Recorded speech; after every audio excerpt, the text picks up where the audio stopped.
ಮಹಾಕುಂಭಮೇಳದಲ್ಲಿ ರುದ್ರಾಕ್ಷಿ ಮಾರ್ತಾ ಇದ್ದ ಹುಡುಗಿ ಮೋನಾಲಿಸಾಳನ್ನ ಹೀರೋಯಿನ್ ಮಾಡ್ತೇವಿ ಅಂತ ಮುಂದೆ ಬಂದಿದ್ದ ನಿರ್ದೇಶಕ ಇದೀಗ ಅತ್ಯಾಚಾರ ಪ್ರಕರಣದಲ್ಲಿ ಜೈಲು ಸೇರಿದ್ದಾನೆ. ಸಿನಿಮಾದಲ್ಲಿ ಅವಕಾಶ ಕೊಡಿಸುವ ಆಸೆ ತೋರಿಸಿ ಯುವತಿಯನ್ನ ಬುಟ್ಟಿಗೆ ಹಾಕೊಂಡು ಆಕೆಗೆ ಮತ್ತು ಬರಿಸುವ ಔಷಧಿ ನೀಡಿ ಆಕೆಗೆ ಲೈಂಗಿಕ ಕಿರುಕುಳ ನೀಡಿದ್ದಾನೆ ಎನ್ನುವ ಆರೋಪ ಕೇಳಿಬಂದಿದೆ. ಸನೋಜ್ ಮಿಶ್ರಾ ಎಂಬ ನಿರ್ದೇಶಕ ಮೋನಾಲಿಸಾಳನ್ನ ನಾಯಕಿಯನ್ನಾಗಿ ಮಾಡಿ ಈಗಾಗಲೇ ಹಿಂದಿ ಸಿನಿಮಾ ಶೂಟಿಂಗ್ ಶುರು ಮಾಡಿದ್ರು. ಇದೀಗ ಈ ನಿರ್ದೇಶಕ ಯುವತಿಯೊಬ್ಬಳಿಗೆ ಲೈಂಗಿಕ ಕಿರುಕುಳ ನೀಡಿದ ಆರೋಪದಲ್ಲಿ ಜೈಲು ಪಾಲಾಗಿದ್ದಾರೆ. ಇತ್ತ ಸಿನಿಮಾ ನಟಿಯಾಗುವ ಮಹದಾಸೆ ಹೊತ್ತು ಬಣ್ಣದ ಲೋಕಕ್ಕೆ ಬಂದಿದ್ದ ಬಡ ಹುಡುಗಿ ಮೋನಾಲಿಸಾ ಮನಸ್ಸು ತಲ್ಲಣಗೊಂಡಿದೆ. ಯಾರನ್ನೋ ನಂಬಿಕೊಂಡು ಸಿನಿಮಾಗಳಲ್ಲಿ ಸ್ಟಾರ್ಗಳಾಗಬೇಕು ಅಂತ ಬಂದವರ ಬದುಕು ದುರಂತ ಅಂತ್ಯ ಕಂಡ ಸಾಕಷ್ಟು ಉದಾಹರಣೆಗಳು ನಮ್ಮಲ್ಲಿವೆ. ಆ ಸಾಲಿಗೆ ಮೋನಾಲಿಸಾ ಸೇರದೆ ಇರಲಿ ಅನ್ನೋದೇ ನಮ್ಮ ಆಶಯ. ಇದನ್ನೆಲ್ಲ ನೋಡಿದ್ರೆ ಹಳ್ಳಿ ಹೈದ ರಾಜೇಶ್ ಕಥೆ ನೆನಪಾಗತ್ತೆ. ಹಳ್ಳಿ ಹೈದ ಪ್ಯಾಟೆಗೆ ಬಂದ ರಿಯಾಲಿಟಿ ಶೋ ಮೂಲಕ ಜನಮನ ಸೆಳೆದು ಜಂಗಲ್ ಜಾಕಿ ಚಿತ್ರದಲ್ಲಿ ನಾಯಕನಾಗಿ ಅಭಿನಯಿಸಿದ್ದ ರಾಜೇಶ್ ಎನ್ನುವ ಯುವಕ ನಿಮಗೆ ನೆನಪಿರಬಹುದು. ಅಪ್ಪು ಅವರ ಅಪ್ಪಟ ಅಭಿಮಾನಿಯಾಗಿದ್ದ ರಾಜೇಶ್ ರಿಯಾಲಿಟಿ ಶೋ ಮೂಲಕ ಸಾಕಷ್ಟು ಜನಪ್ರಿಯತೆಯನ್ನ ಗಳಿಸಿದ್ದ. ಅದೇ ಜನಪ್ರಿಯತೆ ಆತನಿಗೆ ಮುಳುವಾಗ್ಬಿಡ್ತು. ಹಳ್ಳಿಯಲ್ಲಿ ನೆಮ್ಮದಿಯಾಗಿ ಬದುಕಿದ್ದ ರಾಜೇಶ್ ಸಿನಿಮಾ ಸಹವಾಸ ಮಾಡಿ ಅದನ್ನು ದಕ್ಕಿಸಿಕೊಳ್ಳಲು ಸಾಧ್ಯವಾಗದೆ ದುರಂತ ಅಂತ್ಯ ಕಂಡಿದ್ದ. ಮಾನಸಿಕ ಸ್ಥಿಮಿತ ಕಳೆದುಕೊಂಡಿದ್ದ ರಾಜೇಶ್ ಸಾವು ನಿಗೂಢವಾಗಿಯೇ ಉಳಿಯಿತು. ಎಚ್.ಡಿ. ಕೋಟೆ ತಾಲೂಕು ಬಳ್ಳೆಹಾಡಿಯ ಗಿರಿಜನ ಯುವಕ ರಾಜೇಶ್ ಮೈಸೂರು ಹೊರವಲಯದ ಬಾಡಿಗೆ ಮನೆಯ 3ನೇ ಮಹಡಿಯಿಂದ ಕೆಳಕ್ಕೆ ಬಿದ್ದು ಸಾವನ್ನಪ್ಪಿದ್ದ.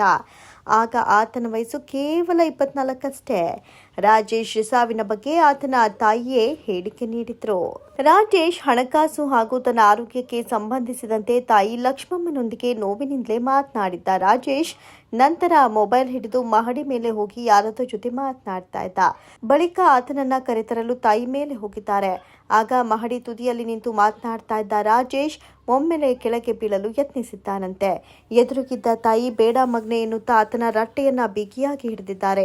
ಆದರೆ ರಾಜೇಶ್ ತಾಯಿ ಕೈಗಳನ್ನು ದೂಡಿ ಹಿಮ್ಮುಖವಾಗಿಯೇ ಮೇಲಿಂದ ಬಿದ್ದ. 25 ಅಡಿ ಎತ್ತರದಿಂದ ನೇರ ಮನೆಯ ಕಾಂಪೌಂಡಿನ ಗ್ರಿಲ್ ಮೇಲೆ ಬಿದ್ದ ಪರಿಣಾಮ ಗ್ರಿಲ್ನ ರಾಡು ರಾಜೇಶನ ಎಡಭಾಗದ ಪಕ್ಕೆಲುಬನ್ನ ತೂರಿದೆ. ಬಿದ್ದ ರಭಸಕ್ಕೆ ಚೂಪಾದ ಗ್ರಿಲ್ ತುದಿಯೇ ಬಾಗಿದೆ. ತಕ್ಷಣ ಆಂಬ್ಯುಲೆನ್ಸ್ ಮೂಲಕ ಕುವೆಂಪು ನಗರದ ಖಾಸಗಿ ಆಸ್ಪತ್ರೆಗೆ ಆತನನ್ನು ತರಲಾಯಿತು. ಚಿಕಿತ್ಸೆ ಫಲಕಾರಿಯಾಗದೆ ಆತ ಕೊನೆಯುಸಿರೆಳೆದಿದ್ದ. ಇದು ರಾಜೇಶ್ನ ಕಥೆ. ಇದೀಗ ಕುಂಭಮೇಳದ ಸುಂದರಿ ಬದುಕು ಕೂಡ ಬಣ್ಣದ ಬದುಕಿಗೆ ಆಸೆಪಟ್ಟು ಹಾಳಾಗದಿರಲಿ. ಈಕೆಯನ್ನ ಹೀರೋಯಿನ್ ಮಾಡ್ತೀನಿ ಅಂತ ಮುಂದೆ ಬಂದಿದ್ದ ನಿರ್ದೇಶಕ ಸನೋಜ್ ಮಿಶ್ರಾ ಇದೀಗ ಅತ್ಯಾಚಾರ ಪ್ರಕರಣದಲ್ಲಿ ಬಂಧಿಯಾಗಿದ್ದಾನೆ.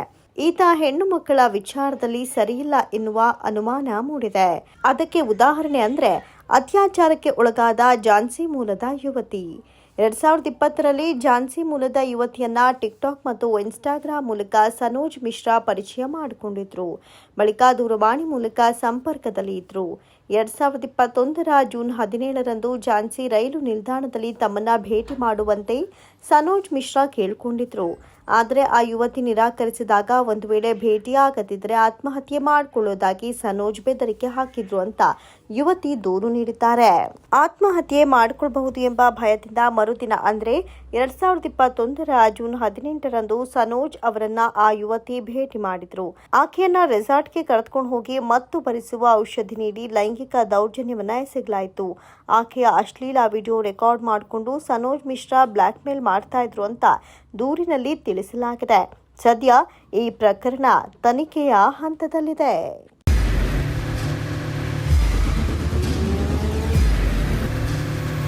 ಪ್ರಜಾಮಾರ್ಗ ನ್ಯೂಸ್, ಇದು ಜನಸಾಮಾನ್ಯರ ಧ್ವನಿ. ನಮಸ್ಕಾರ. ನೀವು ನೋಡ್ತಾ ಇದ್ದೀರಾ ಪ್ರಜಾಮಾರ್ಗ ನ್ಯೂಸ್. ರಾಷ್ಟ್ರದ ರಾಜ್ಯದ ರಾಜಕೀಯದ ಬಗ್ಗೆ ಹೆಚ್ಚಿನ ಸಿನಿಮಾ ಅಪ್ಡೇಟ್ಗಳಿಗಾಗಿ ಫಸ್ಟ್ ಲೈಕ್ ಮಾಡಿ, ಸಬ್ಸ್ಕ್ರೈಬ್ ಆಗಿ, ಹಾಗೆ ಫಾಲೋ ಕೂಡ ಮಾಡಬೇಕು.